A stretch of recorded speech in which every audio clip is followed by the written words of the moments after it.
Hello guys, आज हम आपके 8th अध्याय के हिंदी भाषा इतिहास और वर्तमान के जो क्वेश्चन आंसर कर रहे हैं ये आपके इग्नू का है BHDE 106 या फिर EHD 06। ठीक है, इसके हम क्वेश्चन आंसर कर रहे हैं। तो इसके पहले के 7 अध्याय अपलोड किए जा चुके हैं, 7 चैप्टर। अगर आपने नहीं देखा तो नहीं देख लीजिए। ठीक है, और 8th अध्याय का भी फर्स्ट वीडियो पढ़ चुका है। ठीक है, इसका आज हम सेकंड देखेंगे, ये हिंदी भाषा का विकास। ठीक है, इसका फर्स्ट वीडियो मैंने अपलोड कर दिया है। ये चैप्टर काफी बड़ा है तो इसके 2-3 वीडियो बनेंगे। तो फर्स्ट वीडियो मैंने डाल दिया है, चलिए आज दूसरा देखते हैं।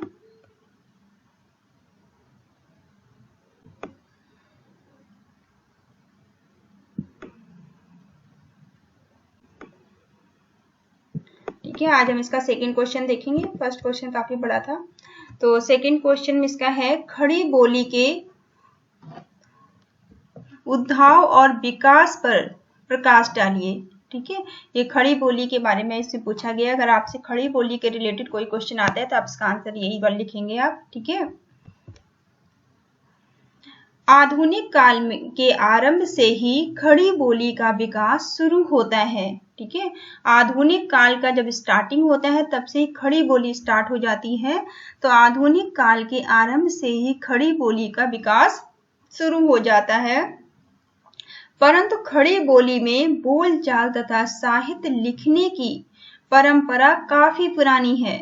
ठीक है, अगर खड़ी बोली के विकास की बात करें तो ये आधुनिक काल से स्टार्ट होता है, लेकिन खड़ी बोली में अगर हम बात करें बोलचाल की और साहित्य लेखन की अगर बात की जाए तो इसका इतिहास काफी पुराना है।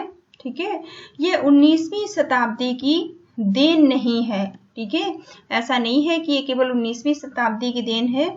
खड़ी बोली के संपूर्ण इतिहास एवं इसके विकास को समझने के लिए इसका अध्ययन 2 वर्गों में विभाजित है। ठीक है, ये खड़ी बोली को समझने के लिए इसे 2 पार्ट में बांटा गया है। पहला है 19वीं शताब्दी, ठीक है, 19वीं सदी का इतिहास, और दूसरा पार्ट है 19वीं सदी के बाद का इतिहास।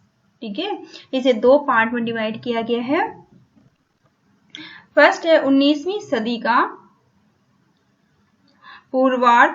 19वीं सदी के पहले खड़ी बोली में गद्य साहित्य के संकेत तो बराबर मिलते रहे हैं, परंतु उस भाषा का स्वरूप आज की खड़ी बोली जैसा नहीं था।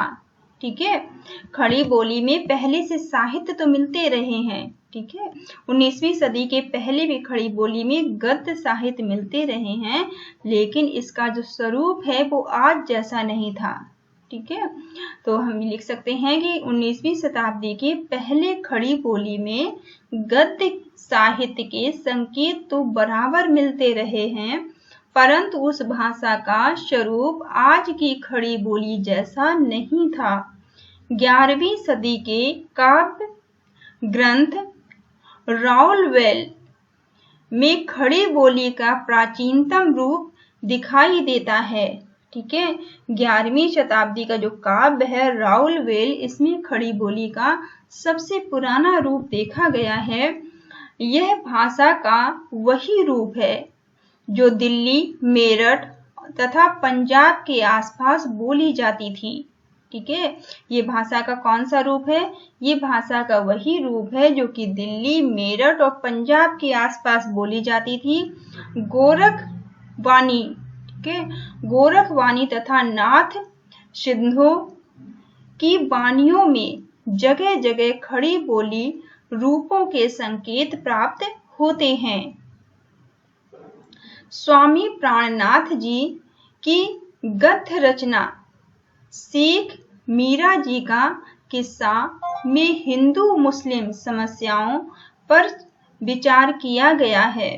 ठीक है, जो स्वामी प्राणनाथ जी हैं उन्होंने गद्य रचना शेख मीरा जी का किस्सा, जो शेख मीरा जी एक इनकी रचना है जो गद्य में लिखी गई है, शेख मीरा जी का किस्सा में हिंदू मुस्लिम समस्याओं पर विचार किया गया है। इसमें इस गद्य की भाषा में भी खड़ी बोली का स्वरूप दिखाई पड़ता है। ठीक है, इसमें भी खड़ी बोली का रूप देखा गया है। खड़ी बोली की धारा हमें महाराष्ट्र के संत कवियों में दिखने को मिलती है। ठीक है, जो खड़ी बोली की धारा है ये महाराष्ट्र के संत कवियों में भी देखने को मिलती है, जैसे नामदेव। ठीक है, नामदेव, ज्ञानेश्वर, एकनाथ, तुकाराम आदि संतों की वाणी में खड़ी बोली के रूपों की झलक स्पष्ट रूप से देखी जा सकती है। ठीक है, ये जो संत हैं जैसे नामदेव, ज्ञानेश्वर, एकनाथ और तुकाराम आदि संतों की खड़ी बोली में, इनकी वाणी में भी खड़ी बोली की झलक स्पष्ट रूप से दिखाई देती है। जहां तक मध्यकालीन राम और कृष्ण भक्त साहित्य का प्रश्न है, वह अवध एवं ब्रज प्रदेश से राम और कृष्ण की जन्मभूमि होने के कारण संबंध रहा है। ठीक है, जहां तक हम राम कृष्ण की बात करें, मध्यकालीन राम कृष्ण के साहित्य की, तो इनका संबंध किससे रहा है? अवध और ब्रज प्रदेशों से राम कृष्ण की जन्मभूमि होने के कारण इसका संबंध रहा है। यही कारण है कि राम साहित्य की रचना अवधि में तथा कृष्ण साहित्य की रचना ब्रज में होती है। ठीक है, फिर भी अनेक कवियों के साहित्य में जाने अनजाने लोक प्रचलित भाषा खड़ी बोली के तत्व भी आ ही गए हैं। भक्त काल के उपरांत रीति काल तो दरबारी वातावरण में पल्लवित हुआ है। ठीक है, भक्ति काल के उपरांत जो रीति काल था वो दरबारी वातावरण में पल्लवित हुआ है। रीतकालीन कवियों की भाषा ब्रज भाषा ही है। ठीक है, जो रीतकालीन कवि थे इनकी भाषा क्या है? इनकी भाषा ब्रज भाषा ही है। परंतु यदि बारीकी से देखा जाए तो भक्ति काल की ब्रज भाषा तथा रीतकाल की ब्रज भाषा में कुछ अंतर देखे जा सकते हैं। ठीक है, भक्ति काल की जो ब्रज भाषा है और रीतकाल की ब्रज भाषा में थोड़ा थोड़ा अंतर आ गया है। रीतकालीन ब्रज भाषा में दरबारी आग्रह के कारण खड़ी बोली के तत्वों की झलक अधिक दिखाई देती थी। ठीक है, रहीम, आलम, घनानंद, गंग, ग्वाल, रघुनाथ आदि ऐसे ही कवि हैं। इनमें घनानंद की विरह लीला और रघुनाथ की इश्क महोत्सव ऐसी कृतियां हैं जो विशुद्ध खड़ी बोली में लिखी गई हैं। ठीक है, 18वीं शताब्दी में जो 18वीं शताब्दी थी, जो महामहोपाध्याय थे, महामहोपाध्याय वररुचि ने पत्र कौमुदी नामक पुस्तक की रचना की। ठीक है, क्या रचना की इन्होंने? किस पुस्तक की? पत्र कौमुदी नामक इन्होंने एक पुस्तक लिखी है। इस पुस्तक में भाषा के बारे में चर्चा करते हुए आचार्य शुक्ल ने लिखा है कि लोगों को भ्रम नहीं होना चाहिए। ठीक है, इन्होंने क्या कहा है कि लोगों को भ्रम नहीं होना चाहिए कि खड़ी बोली में गद्य का विकास अंग्रेजी की प्रेरणा से हुआ है। ठीक है, ऐसा नहीं है कि खड़ी बोली अंग्रेजी से संबंधित है, ऐसा बिल्कुल भी नहीं है। खड़ी बोली में गद्य का विकास तो उससे पहले से ही हो गया था। ठीक है, इनका कहना है कि खड़ी बोली में जो गद्य का विकास है ये इससे पहले ही हो गया था। 19वीं शताब्दी के बाद खड़ी बोली का विकास, दूसरा पॉइंट है इसमें। 19वीं शताब्दी के बाद जो खड़ी बोली का विकास है 19वीं शताब्दी तक पहुंचते पहुंचते अंग्रेजी का राज स्थापित हो गया था। ठीक है, ये 19वीं शताब्दी में पहुंचते पहुंचते क्या हुआ था? अंग्रेजी राज्य का विकास हो गया था। अब उसके लिए यह आवश्यक था कि वे न राजकाज सुचारू रूप से चलाने के लिए यहाँ की भाषा लिखें। ठीक है, क्योंकि हमारे यहाँ हिंदी थी और उनकी भाषा अंग्रेजी थी, तो वो राजकाज को ठीक तरह से चलाने के लिए उन्हें एक ऐसी भाषा की जरूरत थी। राजकाज सुचारू रूप से चलाने के लिए यहाँ की भाषा उन्हें सीखने की जरूरत थी। उस समय उनके समक्ष दूसरा कोई विकल्प नहीं था। दो धाराएं थीं। एक तो थे कि हिंदी के बोलचाल का रूप तथा दूसरा रूप था। ठीक है, एक तो उनका क्या था कि हिंदी के बोलचाल का रूप तथा दूसरा रूप था लामनों द्वारा प्रयोग की जाने वाली उर्दू। ठीक है, उर्दू का प्रयोग लामनों द्वारा किया जाता था, पर हिंदी दैनिक कार्यों के लिए बोलचाल की भाषा ही थी। ठीक है, लेकिन दैनिक बोलचाल की भाषा क्या थी? वो हिंदी ही थी। हिंदी आधार बनाया जा सकता था। हिंदी को ही आम बोलचाल की भाषा का आधार बनाया जा सकता था। सामान्य प्रशासन के लिए जिस भाषा की आवश्यकता थी, उसके लिए जन सामान्य के बीच प्रयुक्त होने वाली खड़ी बोली को ही लिया जा सकता था।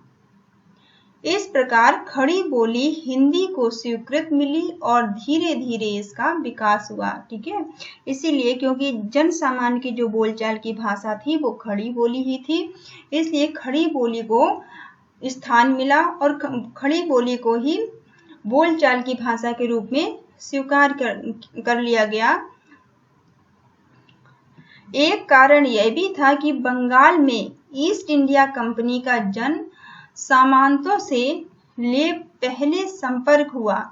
ठीक है, जो ईस्ट इंडिया कंपनी थी वहाँ के जो लोकल लोग काम करने वाले थे, क्योंकि लोकल हम सभी हिंदी ही जानते थे, उनके दरबार में खड़ी बोली का ही प्रचलन था।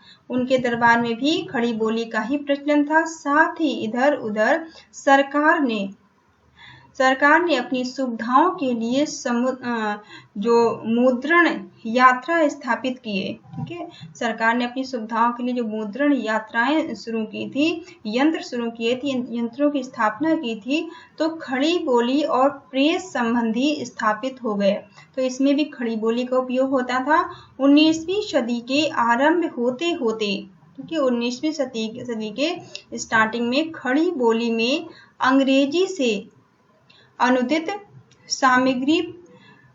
समग्र प्रकाश में आने लगा। ठीक है, खड़ी बोली जो थी ये सामने आने लगी अच्छे से। खड़ी बोली में अंग्रेजी के अनुदित पर भी प्रकाश डाला जाने लगा। इस प्रकार इस सदी के आरंभ में ही खड़ी बोली हिंदी गद्य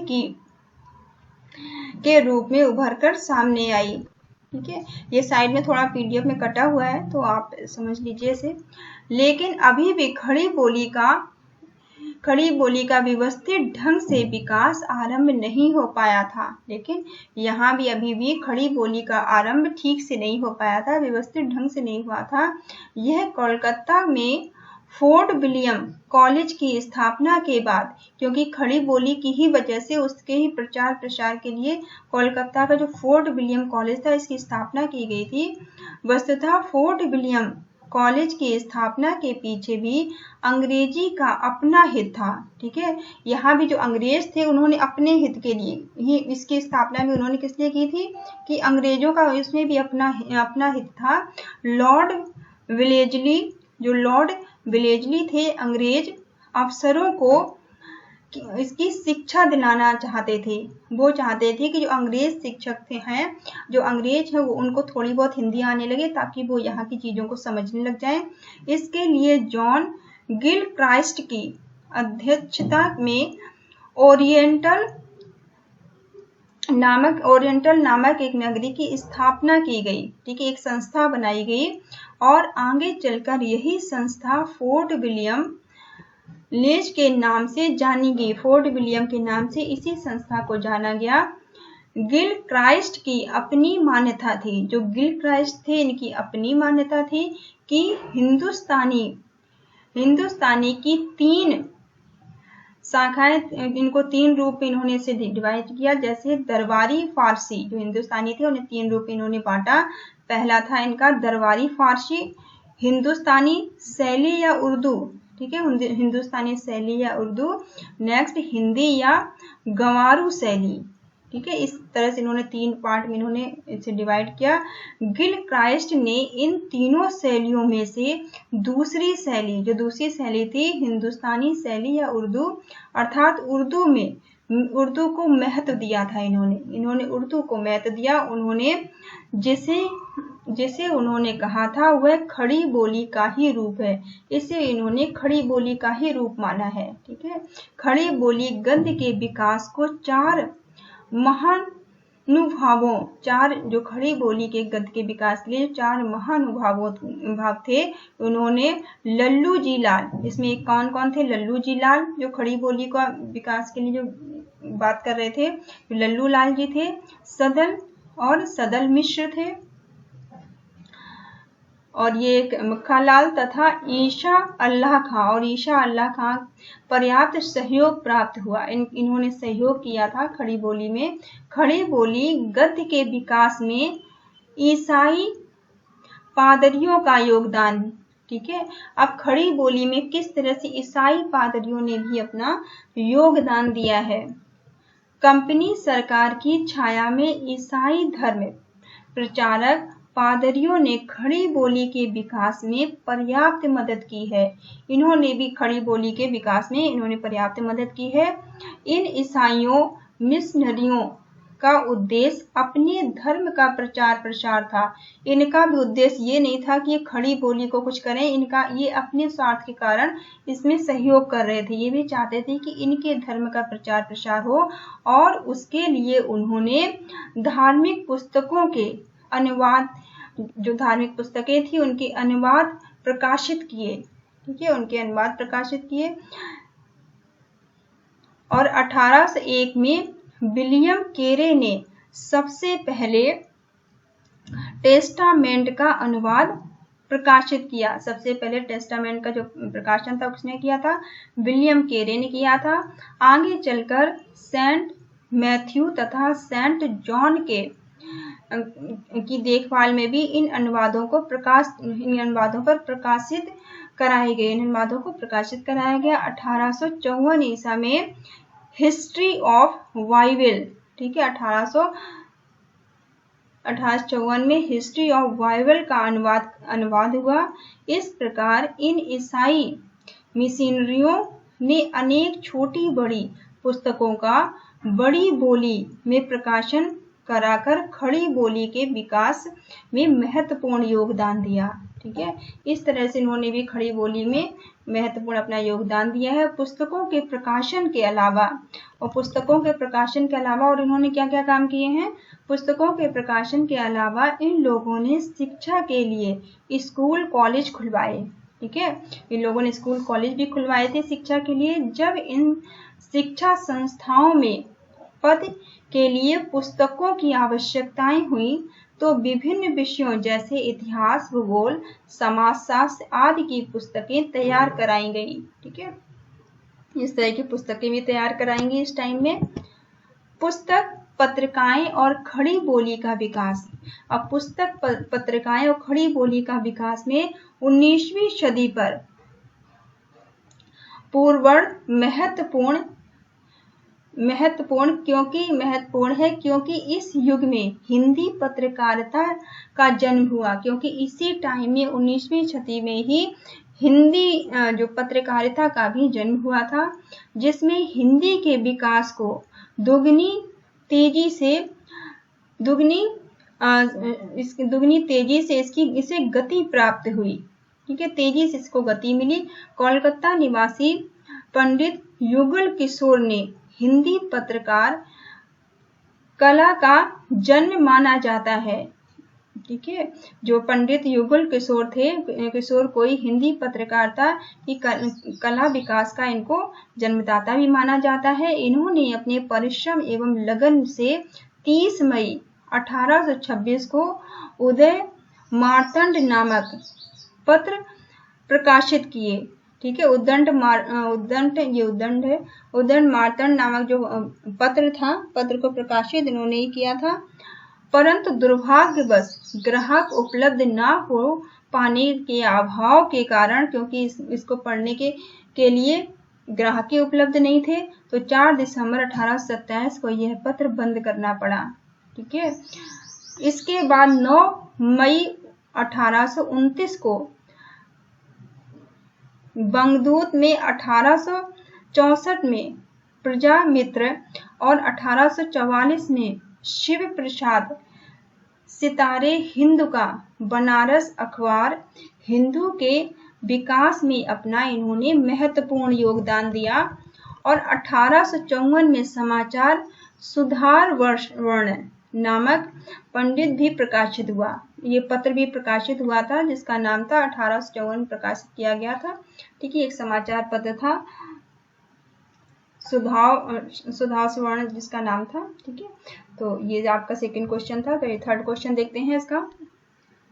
थर्ड क्वेश्चन में आपसे पूछा गया निम्नलिखित पर संक्षिप्त में चर्चा कीजिए। किस पर चर्चा करनी है? हिंदी और उर्दू की परस्पर संबंध। हिंदी और उर्दू का परस्पर संबंध कैसे है? हिंदी और उर्दू के संबंध पर चर्चा करने के लिए कहा गया। इसका परस्पर संबंध कैसे है? वास्तव में हिंदी उर्दू का विवाद भाषागत विवाद ना होकर सांप्रदायिक विवाद अधिक है। ठीक है, हिंदी उर्दू का जो विवाद है उसे भाषा का विवाद नहीं माना जाता है, ये सांप्रदायिक विवाद माना जाता है।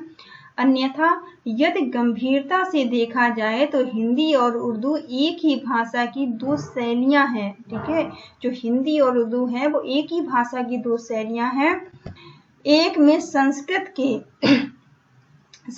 की तत्सम शब्दावली की बहुलता है तो दूसरी में अरबी फारसी के शब्दों की बहुलता है। ठीक है, हिंदी की बात की जाए तो हिंदी में संस्कृत के शब्द बहुत ज्यादा हैं, संस्कृत के तत्सम शब्द हैं, और वहीं दूसरी उर्दू की बात की जाए इसमें अरबी फारसी के शब्द बहुत ज्यादा हैं। एक समुदाय के लोग एक भाषा से अपनी सामाजिक अस्मिता का निर्धारण करते हैं। ठीक है, एक समाज के जो लोग हैं एक समुदाय के जो लोग हैं वो अपनी भाषा से ही अपनी सामाजिक अस्मिता का निर्धारण करते हैं। दूसरे समुदाय दूसरी भाषा के माध्यम से है और दूसरी समुदाय क्या है? वो दूसरी भाषा के माध्यम से है। ऐसे 1700 ईस्वी में बली दक्कन जब दक्षिण भारत से दिल्ली आए, ठीक है, जो बली दक्कन है जब वो दक्षिण भारत से दिल्ली आए तो उन्होंने यहाँ आकर एक भाषा का प्रचलन किया। ठीक है, उन्होंने यहाँ आके क्या किया? एक भाषा का प्रचलन किया जिसका नाम उन्होंने रेखता दिया। जिसका नाम क्या दिया उन्होंने इसका नाम रेखता दिया। रेखता का अर्थ होता है छितराव। रेखता का अर्थ क्या होता है? छितराव, अर्थात जिस देसी भाषा में अरबी फारसी के शब्द छितराए हुए मिलते हैं। ठीक है, जिस भाषा में अरबी फारसी के शब्द जो हैं छितराए हुए मिलते हैं वही भाषा रेखता कही जाती है। ठीक है, उसी भाषा को इन्होंने रेखता कहा है। बली की यह रेखता काफी लोकप्रिय साबित हुई। जो बली की रेखता है काफी लोकप्रिय साबित हुई क्योंकि इसे शासन तंत्र से जुड़े फारसी बोलने वाले मुसलमान भी समझ सकते थे। ठीक है, क्योंकि इसे वो मुसलमान भी समझ सकते थे जो फारसी बोलते थे, और जन सामान्य भी देसी ढांचा होने के कारण इसे समझ सकता था। ठीक है, जो जन सामान्य था वो भी इसे समझ सकते थे। पर धीरे धीरे रेखता में अरबी फारसी के शब्दों की संख्या बढ़ती चली गई। लेकिन रेखता में धीरे धीरे क्या हुआ? अरबी फारसी के शब्दों की संख्या बढ़ती चली गई और यह उस समय प्रचलित देसी भाषा रूप से अलग हटकर एक नई शैली के रूप में प्रसिद्ध हो गई। ठीक है, फिर ये जब इसमें बहुत सारे शब्द ज्यादा हो गए तो ये एक अलग रूप में विकसित होने लगी। भाषा के इसी रूप को उर्दू कहा गया। ठीक है, और इसी रूप को क्या कहा गया? भाषा के इसी रूप को उर्दू कहा गया। इस प्रकार 19वीं सदी के उत्तरार्ध में स्टार्टिंग में तक हमें विद्वानों के दो वर्ग दिखाई देते हैं। ठीक है, 19वीं सदी के उत्तरार्ध तक हमें विद्वानों को दो वर्ग मिलते हैं देखने को। एक व हिंदू का पक्षधर। एक क्या है? एक तो हिंदू का पक्षधर है तो दूसरा उर्दू का पक्षधर है। ठीक है, एक जहाँ हिंदी के बारे में बात करता है, हिंदी के पक्षधर हैं, और दूसरे किसके हैं? उर्दू के पक्षधर हैं। उर्दू की तरफदारी करने वालों में एक नाम सैयद एक नाम किसका है उर्दू की तरफदारी करने में? सैयद अहमद खां का। एक नाम तो सैयद अहमद खां का है। सर सैयद ने उर्दू के प्रचार के लिए गाजीपुर में ट्रांसलेशन सोसाइटी की स्थापना की। इन्होंने किस सोसाइटी की स्थापना की गाजीपुर में? ट्रांसलेशन सोसाइटी की इन्होंने स्थापना की। किसने की? सर सैयद खान ने उर्दू के प्रचार के लिए गाजीपुर में ट्रांसलेशन सोसाइटी की स्थापना की। बाद में यही संस्था अलीगढ़ में साइंटिफिक सोसाइटी के नाम से जानी गई। बाद में इसका नाम क्या रख दिया गया? चेंज करके साइंटिफिक सोसाइटी ने इसका नाम रख दिया गया। और इस्लामी संस्कृत या उर्दू की प्रचार प्रसार के लिए जी तोड़ प्रयास करती रही। ठीक है, और इसने उर्दू के प्रचार प्रसार के लिए बहुत मेहनत की। उधर हिंदी के समर्थकों में हिंदी के प्रचार प्रसार के लिए प्रतिक्रिया होना स्वाभाविक था। इस प्रतिक्रिया का एक अन्य कारण यह था कि ईसाइयों द्वारा अपने धर्म के प्रचार प्रसार के कारण यहाँ के निवासियों के सामने धार्मिक संकट खड़ा हो गया था। ठीक है, यहाँ के जो निवासी थे इनके सामने कैसा संकट खड़ा हो गया था? एक धार्मिक संकट खड़ा हो गया था। ईसाई मिशनरी यहाँ के निवासियों की गरीबी का लाभ उठाकर उनके धर्म परिवर्तन का कार्य कर रहे थे। ये किसका कार्य कर रहे थे? उनके गरीबी का ये फायदा उठा रहे थे। गरीबी का फायदा उठाकर उनका धर्म परिवर्तन कर रहे थे। कौन कर रहा था? ईसाई मशीनरी यहाँ के जो निवासियों की गरीबी का लाभ उठा के ये उनके धर्म परिवर्तन कराने का काम कर रहे थे। इसलिए राजा राममोहन रॉय ने ब्रह्म ज्ञान के प्रचार का बीड़ा उठाया।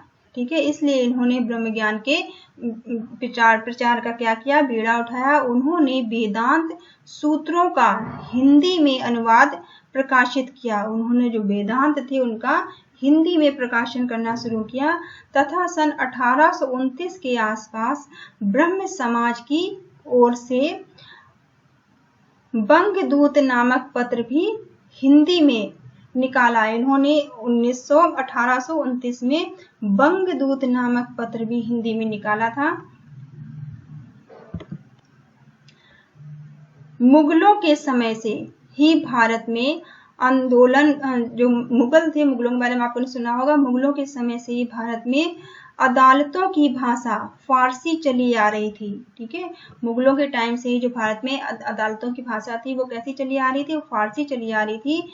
इसके कारण आम आदमी को बहुत कठिनाई का सामना करना पड़ता था, क्योंकि आम लोग थे वो फारसी जानते नहीं थे, तो उन्हें बहुत मुश्किल होती थी चीजों को समझने में।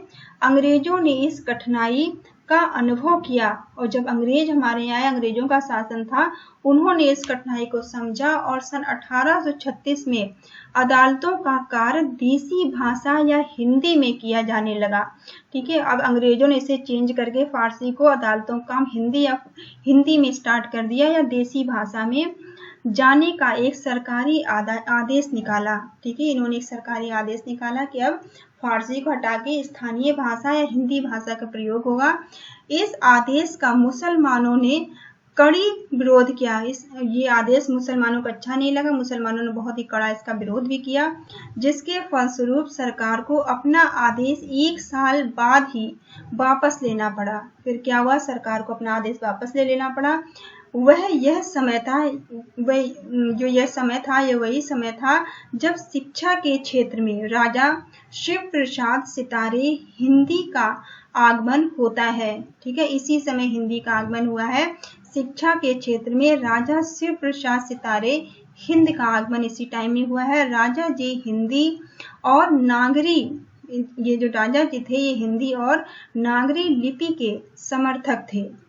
राजा जी हिंदी और नागरी लिपि के समर्थक थे और इन्होंने 1856 में जब वे इंस्पेक्टर ऑफ स्कूल्स के पद पर आसीन हुए तो वे बराबर हिंदी के समर्थन में अपने विचार व्यक्त करते रहे। ठीक है, वो लगातार हिंदी का समर्थन करते रहे, हिंदी में अपने विचार देते रहे। उन्होंने लोगों को यह शिक्षा दी और बताया कि राष्ट्रीय जागरण एवं राष्ट्रीय उत्थान के बिना हिंदी का विकास संभव नहीं है। ठीक है, उन्होंने बताया कि जो राष्ट्रीय जागरण और राष्ट्रीय उत्थान तब तक नहीं संभव है जब तक हिंदी का विकास नहीं होगा। हिंदी का विकास इन सबसे जुड़ा हुआ है, के बिना हिंदी का विकास नहीं होगा। परंतु बहुत लंबे समय तक वे अपने तर्कों से अपने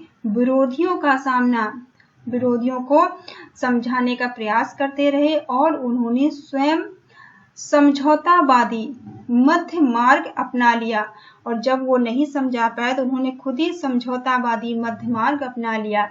वैसे भी आप जानते हैं, जब किसी को आप कोई बात समझाने की कोशिश करें, कोई नहीं समझे तो आप ही चुप हो जाना पड़ता है, आपको समझौते कर लेने पड़ते हैं। तो उन्होंने भी यही काम किया। ठीक है, उन्होंने भी हिंदी में फारसी के शब्दों के प्रयोग की बात को स्वीकार कर लिया। अंत में वही उन्होंने ही समझौता कर लिया जो एक प्रकार से उर्दू का समर्थन ही था, जो एक प्रकार से हम उसे उर्दू का समर्थन ही कह सकते हैं।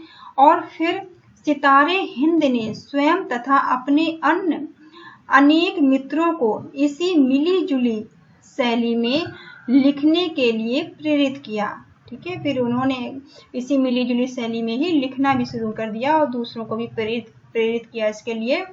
परंतु राजा शिव प्रसाद सितारे हिंद की इस भाषा नीति का भी धीरे धीरे विरोध आरंभ हुआ, लेकिन इसका भी विरोध उनका किया जाने लगा।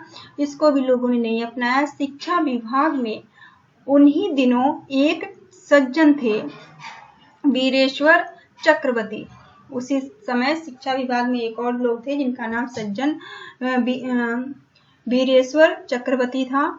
चक्रवर्ती महोदय ने राजा साहब को भाषा का खुलकर विरोध किया। उनकी भाषा को उन्होंने खुलकर विरोध किया। यही सच्ची हिंदुस्तानी भाषा किसी ने लिखी थी। ठीक है, क्या हुआ कि यही सच्ची हिंदुस्तानी भाषा किसी ने लिखी थी। तो वे थे वे कौन थे? मुंशी देवी प्रसाद तो जो थे मुंशीफ और देवकी नंदन खत्री। मुंशीद और जो देवकी नंदन खत्री थे, इन लोगों ने अपनी भाषा में अरबी फारसी के उन्हीं शब्दों को जगह दी थी जो कि जन सामान्य में प्रचलित थे। इन्होंने क्या किया था? जन सामान्य के शब्दों को ही अपनी अरबी फारसी में भी जगह दी थी इन्होंने। परंतु कुछ ऐसे लोग भी थे जो मात्र संस्कृत निष्ठ खड़ी बोली का समर्थन कर रहे थे, लेकिन कुछ लोग ऐसे भी थे जो कि केवल संस्कृत निष्ठ खड़ी बोली का ही समर्थन कर रहे थे। राजा लक्ष्मण प्रसाद ऐसे ही व्यक्तित्व थे। राजा लक्ष्मण प्रसाद भी ऐसे ही व्यक्ति थे जिन्हें फारसी बहुल हिंदी के स्थान पर संस्कृत में ही खड़ी बोली का समर्थन इन्होंने भी किया था। इन्होंने भी खड़ी बोली का समर्थन किया था, जिन्होंने फारसी बहुल हिंदी के स्थान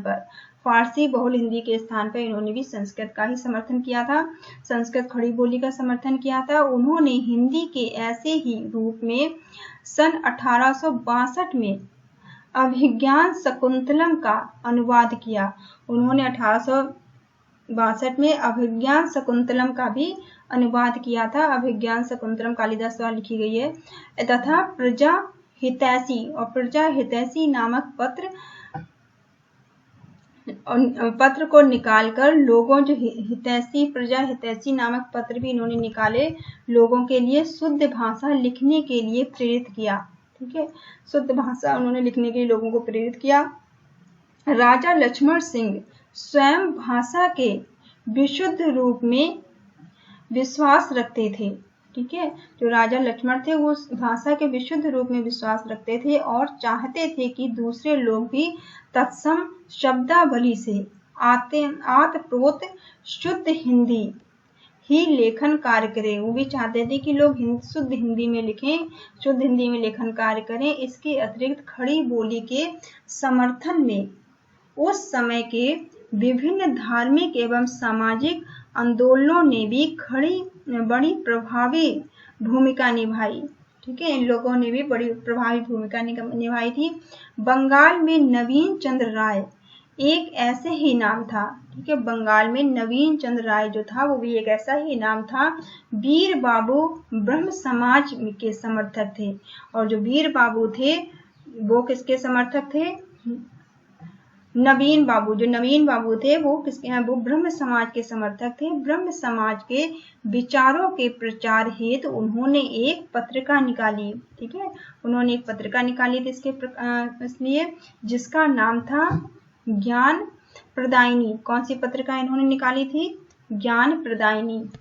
ठीक है, उधर पंजाब में स्वामी दयानंद सरस्वती का प्रसिद्ध ग्रंथ सत्यार्थ प्रकाश 1865 में प्रकाशित हुआ। यहीं पे जो पंजाब में दयाराम सरस्वती थे, इनका प्रसिद्ध ग्रंथ था सत्यार्थ प्रकाश। ठीक है, ये 1865 में प्रकाशित किया गया। प्रकाशित होकर लोगों में के समक्ष आया। स्वामी जी ने जगह जगह अपने प्रभावी भाषण देकर लोगों को आर्य सभ्यता और संस्कृत के मूल मंतव्यों से परिचित कराया। हिंदी के विकास, प्रचार और प्रसार में आर्य समाज की भूमिका बड़ी महत्वपूर्ण है। हिंदी के प्रचार प्रसार में, विकास में आर्य समाज की भी भूमिका महत्वपूर्ण है यहाँ पे। इस प्रकार पंडित अंबिका दंत व्यास, ठीक है, इसी प्रकार जो पंडित अंबिका दंत व्यास ने सनातन धर्म के प्रचार प्रसार में जो सनातन धर्म था, सनातन धर्म के प्रचार और प्रसार में इन्होंने पंडित जो अंबिका पंत थे, इन्होंने काफी अपना योगदान दिया था। माध्यम से हिंदी के विकास के क्षेत्र में 4 चांद लगा दिए। ठीक है, इन्होंने हिंदी के माध्यम से भी इसका प्रचार प्रसार किया था अपने सनातन धर्म का। ठीक है, दूसरा पॉइंट इसका भारतेंद्र युग और हिंदी। ठीक है, भारतेंद्र युग और हिंदी इसका दूसरा पॉइंट है। ये वीडियो बड़ा हो रहा है, ये दूसरा पॉइंट मैं दूसरे वीडियो में करा दूंगी। ठीक है, तो इसको यहीं खत्म करते हैं, वीडियो बहुत बड़ा हो रहा है। Thank you all of you, thank you for watching. आप चैनल को लाइक करिए, शेयर करिए, सब्सक्राइब करिए, और इस पार्ट यहाँ से हम कल स्टार्ट करेंगे नेक्स्ट वीडियो में। ठीक है, भारतेंद्र युग तथा हिंदी से हम नेक्स्ट वीडियो में स्टार्ट करेंगे। Thank you all of you.